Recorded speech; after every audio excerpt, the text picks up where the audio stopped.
નવલખી મેદાનમાં વિશ્વ યોગ દિવસના ઉપલક્ષમાં યોજાઈ યોગ શિબિરમાં યોગ બોર્ડના ચેરમેન યોગ સેવક શિશુપાલ દ્વારા યોગ શિબિરનું કરવામાં આવ્યું સંચાલન। શહેર ભાજપ પ્રમુખ ડોક્ટર જયપ્રકાશ સોની, ડેપ્યુટી મેયર ચિરાગ બારોટ જોડાયા। યોગ શિબિરમાં 10,000થી વધુ લોકો જોડાયા। યોગ શિબિરમાં હજારોની સંખ્યામાં લોકો જોડાયા।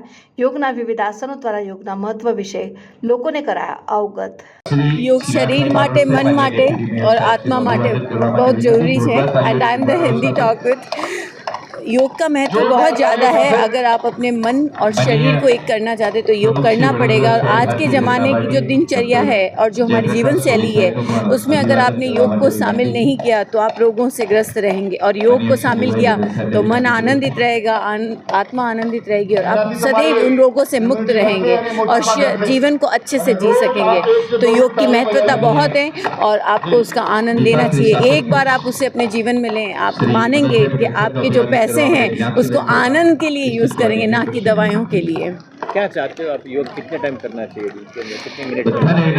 45 मिनट्स तो योग करना ही चाहिए, क्योंकि योग में 3 तरह की मतलब प्रक्रिया होती है। पहले सूक्ष्म व्यायाम होता है, 10 मिनट वो करें हैं, फिर 25 मिनट्स जैसा आप अपना शारीरिक व्यायाम करें, दूसरे अभ्यास करें आसनों का, और उसके बाद में प्राणायाम करते हुए ध्यान करेंगे तो आत्मा को परमात्मा के साथ जोड़ने का ये एक लिंक है।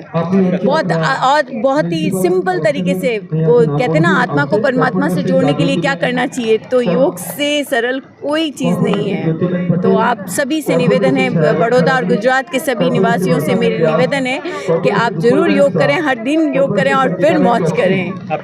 मेरा नाम ममता है।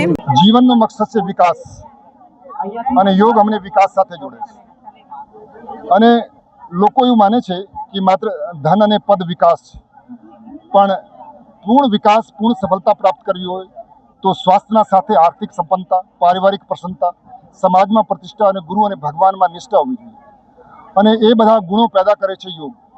ગુજરાત રાજ્ય યોગ બોર્ડ દ્વારા આ યોગના કાર્યક્રમો સમસ્ત ગુજરાતમાં ચલાવવામાં આવે છે। આજે અમે વડોદરા શહેરમાં યોગના મહાકુંભનું આયોજન કર્યું, જેમાં પતંજલિ યોગ સમિતિ, ગુજરાત રાજ્ય યોગ બોર્ડના માધ્યમથી આ એક યોગનો વિશાળ કાર્યક્રમ થયો અને યોગ અમને શારીરિક, માનસિક અને આધ્યાત્મિક સ્વાસ્થ્ય આપે છે। એવા કાર્યક્રમો અમે ગુજરાતમાં બધા જિલ્લાઓમાં કરવાના છે। કાલે પણ અમારા રિવરફ્રન્ટમાં કાર્યક્રમ છે, માનનીય મુખ્યમંત્રી એમાં ઉપસ્થિત રહેવાના છે। ગુજરાતની સમસ્ત જનતાને હું આહ્વાન કરવા માંગુ છું કે આવો આપણે બધા સાથે મળીને યોગી બનીએ, નિરોગી બનીએ, સમાજ માટે સહયોગી અને રાષ્ટ્ર માટે